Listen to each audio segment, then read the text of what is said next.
வாங்க இன்னைக்கு தேங்காய் பால் ரசம் பார்க்கலாம். எல்லா ரசமும் சாப்பிட்ருப்பீங்க. தேங்காய் பால் ரசம்லாம் வச்சு சாப்பிடுங்க, ரொம்ப நல்லா இருக்கும், ஹெல்த்தியாக இருக்கும். தேங்காய் பால் எடுத்து வச்சுக்கோங்க. அது என்ன அரைக்கணும்னு காட்டுறேன் பாருங்க. எல்லாம் எப்போவுமே ரசத்துக்கு அரைக்கிறது தான். ஜீரகம் பாருங்க, மிளகு, கொத்தமல்லி கொஞ்சம் போடுங்க, 2 ஸ்பூன் இவ்வளோதாங்க. இதை அரைச்சிக்குங்க.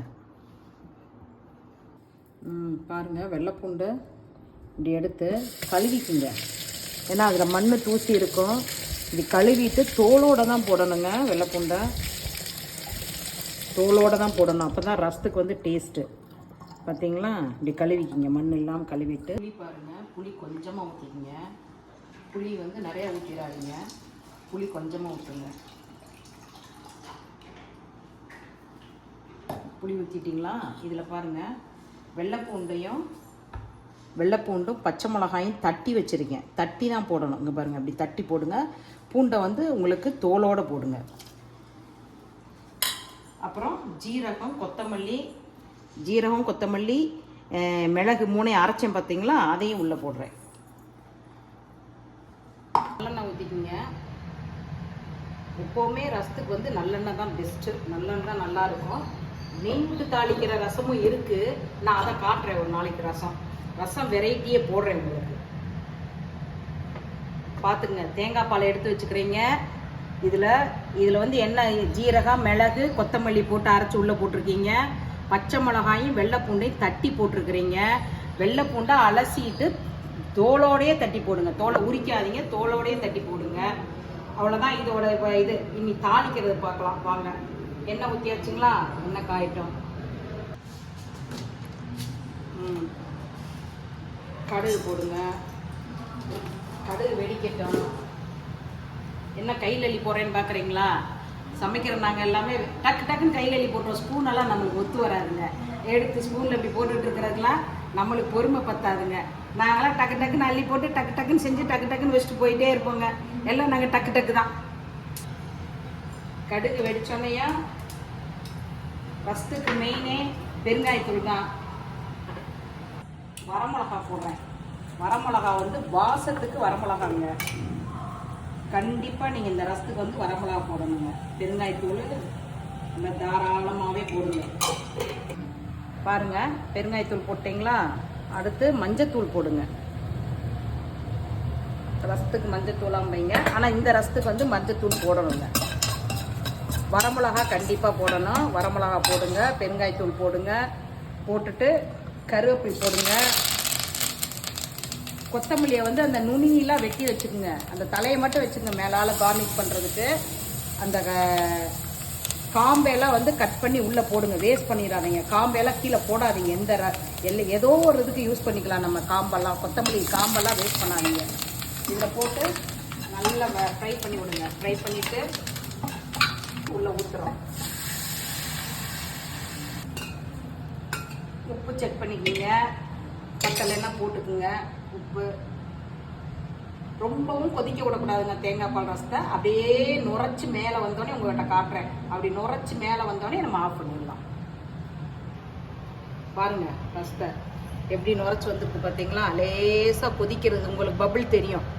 அந்த பபுள் வரும் உங்களுக்கு, அப்படியே நுரைச்சி வந்திருக்கும். அந்த பபுள் 1, 2 தெரியும் உங்களுக்கு, கொதிக்கிற பபுள். அவ்வளோதான். ரொம்ப தலை கொதிக்க விடாதீங்க. அவ்வளோதாங்க. பாருங்க, தெரியுதுங்களா உங்களுக்கு? பபுள் வர்றது தெரியுதுங்களா? அங்கங்கே ஒரு பபுள். அவ்வளோதான். இதோட சரி. ரொம்ப தலைன்னு கொதிக்கக்கூடாது. இவ்வளோதான் ரசத்தோட இது. இவ்வளோதான். எடுத்து ஊற்றிடலாம்.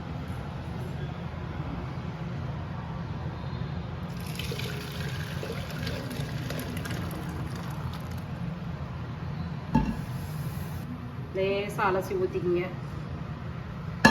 கார்னிக்ஸ் போட்டுக்கலாங்க. கொத்தமல்லி தழை பாருங்கள், எல்லாம் கொத்தமல்லி தழை. அந்த நுனி கொத்தமல்லி தலையை நீங்கள் கிள்ளி மேலால் போட்டுக்குங்க. அந்த காம்பெல்லாம் வந்து முதல்லையே வந்து எண்ணெயில் ஃப்ரை பண்ணிடுங்க. பாருங்கள், ரசம் வாசம் வச்சிங்கன்னா 4 வீட்டுக்கு மணக்குங்க. இந்த ரசம் வச்சிங்கன்னா என்னங்க பண்ணுறாங்கன்னு நினைப்பாங்க. என்னங்க இவ்வளோ வாசமாக செய்கிறாங்கன்னு கேட்பாங்கங்க. அவ்வளோ வாசமாக இருக்கும். நீங்கள் இந்த ரசம் வச்சு சாப்பிட்டு பாருங்கள், அவ்வளோ அருமையாக இருக்குது. இதெல்லாம் மறந்து போன உணவுகள்ங்க. எல்லாம் மறைஞ்சு போயிடுச்சு. இதெல்லாம் வந்து அந்த காலத்தில் வச்சு நல்லா சாப்பிட்ருக்குறாங்க. இதெல்லாம் தேங்காய் பால் இதெல்லாம் அப்போ தான் உடம்பு ஸ்ட்ராங்காக நல்லா இருந்திருக்காங்க. இன்னைக்கு எங்கே சாப்பிட்றீங்க இந்த மாதிரி ரசம்லாம் வச்சு? பாருங்க, சாப்பாடு போட்டு ரசம் ஊற்றி தொட்டுக்கிறதுக்கு வாழைக்காய் வறுவல் வச்சு சாப்பிடுங்க. கும்முன்னு இருக்கும், நல்லா இருக்கும். ஓகே பா. தோழிகளா பாருங்க, முருங்கைக்காய் வேக வச்சுருக்கோம். நம்ம இந்த முருங்கைக்காயில் தண்ணி ஊற்றி நீங்கள் உப்பு போட்டு வேக வைப்பீங்க. இந்த தண்ணியை வேஸ்ட் பண்ணக்கூடாது. இந்த தண்ணியை என்ன பண்ணுறீங்க, இருத்துடுறீங்க.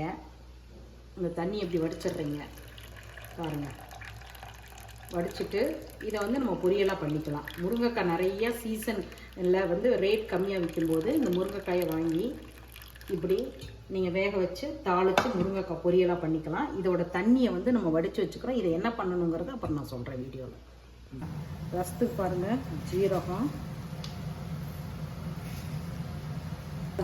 சாஜீரான்னு சொல்லுவாங்க, அந்த ஜீரகம் கொஞ்சம் போட்டுக்குங்க. சாஜீரான்னா கடையில் கொடுப்பாங்க, அது கொஞ்சம் போட்டுக்குங்க. அப்புறம் மல்லி கொஞ்சம் போட்டுக்குங்க. அப்புறம் மிளகு போட்டுக்குங்க. மிளகு கொஞ்சம் தாராளமாகவே போடுங்க. காரம் தகுந்த மாதிரி வரமிளகாய் போட்டுக்குங்க.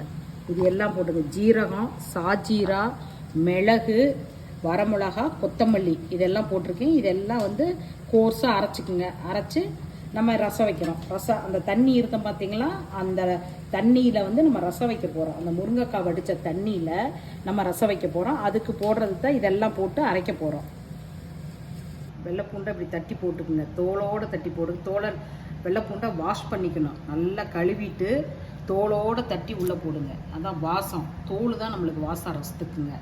இப்போ அரைச்சதெல்லாம் நம்ம போடுறோம் பாருங்கள். அரைச்சல்லைங்க, அரைச்சதை வந்து உள்ளே போட்டுருங்க. எப்போதும் ரசத்துக்கு நீங்கள் புளி கரைச்சி ஊற்றுவீங்க, அதே மாதிரி புளி ஊற்றிக்குங்க. இதில் அரைக்கிறதுக்கு சொன்னதெல்லாம் அரைச்சிக்குங்க, போட்டுக்குங்க. புளி ஊற்றிக்குங்க. இப்போ அந்த முருங்கைக்காய் எடுத்து வடித்து வச்ச தண்ணியில் புளி ஊற்றிருக்குறோம். நம்ம வெள்ளைப்பூண்டு தட்டி போட்டிருக்கோம்.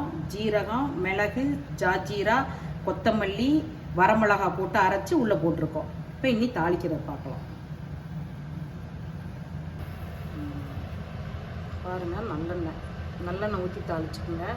ஏன்னா முருங்கைக்காய் வந்து சூடுங்கிறதுனால நம்ம நல்லெண்ணெய் ஊற்றி தாளிச்சுக்கிறோம். கடுகு, நல்லா தாராளமாக பெருங்காயத்தூள் போடுங்க. அதுக்கு மஞ்சத்தூள் போடுங்க.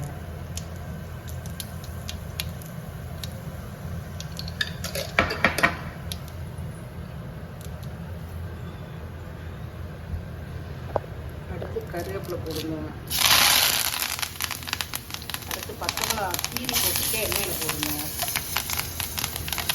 கொத்தமல்லி தழை போடுங்க. பச்சை மிளகா வந்து எண்ணெயில் போட்டிங்கன்னா வாசமாக இருக்கும். அதனால நீங்கள் பச்சை மிளகா வந்து எண்ணெயில் போடுங்க. அப்புறம் தக்காளி போடுங்க. தக்காளி வந்து வதங்கணும். அதுக்கப்புறம் தான் நம்ம வந்து தண்ணி ஊற்றணும். இது தக்காளியை கரைச்சி கூட ஊற்றலாம் நீங்கள். ஏன்னா கரைச்சி கூட உள்ளே போடலாம். ஆனால் அது வந்து டேஸ்ட் இருக்காதுங்க. அது இந்த மாதிரி நீங்கள் வதக்கி வந்து அப்புறம் புளி அந்த தண்ணியை ஊற்றும் போது தான் ஒரு தனி டேஸ்ட் போகும். உப்பு போடலாங்க. பாருங்கள், தக்காளி நல்லா வதங்கிருச்சு. தக்காளி வந்து இப்படி வதங்கணும். நீங்கள் மிளகாயை எண்ணெயில் போட்டு ஒரு ஃப்ரை பண்ணணும். தக்காளி இந்த மாதிரி வதங்கணும். கொத்தமல்லி தழை, பெருங்காயத்தூள், மஞ்சத்தூள் போட்டிருக்கிறேன். பச்சை மிளகா அப்படியே கீரி போட்டிருக்கேன். தக்காளி போட்டு நல்லா வதக்கியிருக்கேன். கொத்தமல்லி தழை போட்டிருக்கேன். இப்போ புளி தண்ணியை நம்ம ஊற்றுறோம். கரைச்சி வச்சுருந்தோம்லங்க, முருங்கைக்காய் ஸ்டஃப் தண்ணி, புளித்தண்ணி, வெள்ளைப்பூண்டு போட்டிருந்தோம். எல்லாம் அரைச்சி உள்ளே போட்டிருந்தோம். அதோடு சேர்த்து எல்லாத்தையும் ஊற்றுறோம். நம்ம நல்லா ஒரு கொதி வந்தோடனையும் எடுத்து நம்ம ஊற்றிடலாம். இந்த ரசம் வச்சு நீங்கள் சாப்பிட்டு பாருங்கள், அவ்வளோ டேஸ்ட்டாக இருக்கும். அந்த முருங்கைக்காவோடைய தண்ணி வந்து அவ்வளோ, அந்த ஸ்டாக் வந்து அவ்வளோ அருமையான ஸ்டாக்குங்க. அது அதில் அவ்வளோ சத்து இருக்குது அந்த முருங்கைக்காயில். அந்த முருங்கைக்காவோட ஃப்ளேவர் வந்து உங்களுக்கு இந்த ரசத்தில் தெரியும். உங்களுக்கு அவ்வளோ வாசமாக இருக்கும் இந்த ரசம். இந்த ரசத்தை நீங்கள் வச்சுட்டு சாப்பிட்டு யாராவது ஒருத்தர் தயவு செய்து ஒரு ஃபீட்பேக் எனக்கு கொடுங்க எப்படி இருக்குதுன்னு. இந்த ரசம் வந்து யாரும் வச்சு கொடுத்து நான் பார்க்கவே இல்லைங்க. 2 ரசம் போட்டிருக்கேன் என்னங்க. ஒன்று தேங்காய் பால் ரசம் போட்டிருக்கேன், இன்னொன்று வந்துங்க முருங்கைக்காய் ஸ்டஃப் தண்ணியில் வந்து ரசம் வச்சுருக்கோம். இந்த 2 ரசத்தையும் வச்சு சாப்பிட்டு பார்த்துட்டு எனக்கு வந்து ஃபீட்பேக் கொடுங்க. பாய்.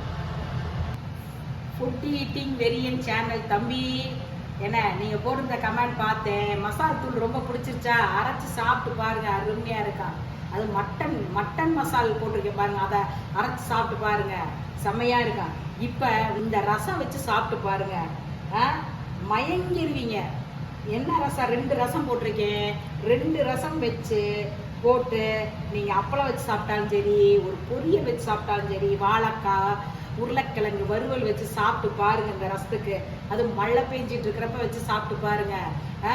அப்படிக்கும் இந்த ரசம் என்ன தம்பி வச்சு சாப்பிட்டு சொல்றீங்களா? கண்டிப்பா நீங்க இந்த 2 ரசமும் வச்சு சாப்பிட்டு பார்த்துட்டு எனக்கு ஃபீட்பேக் கொடுக்குறீங்க. நுரைச்சி கொதி வருதுங்களா, அப்படியே அங்கங்கே பபுள் வந்ததுன்னு அப்படியே ஆஃப் பண்ணிடுங்க. ரொம்ப சலன்னு கொதிக்க வேண்டாம். அப்படியே அங்கங்கே ஒரு 1 2 அப்படியே பபுள் வரும். 1 2 பபுள் அப்படியே நுரைச்சிரும் பாருங்க. ரசம் தெரியுதுங்களா நுரைச்சது? இவ்வளோதான், ஆஃப் பண்ணிடலாம் நம்ம ரசத்தை.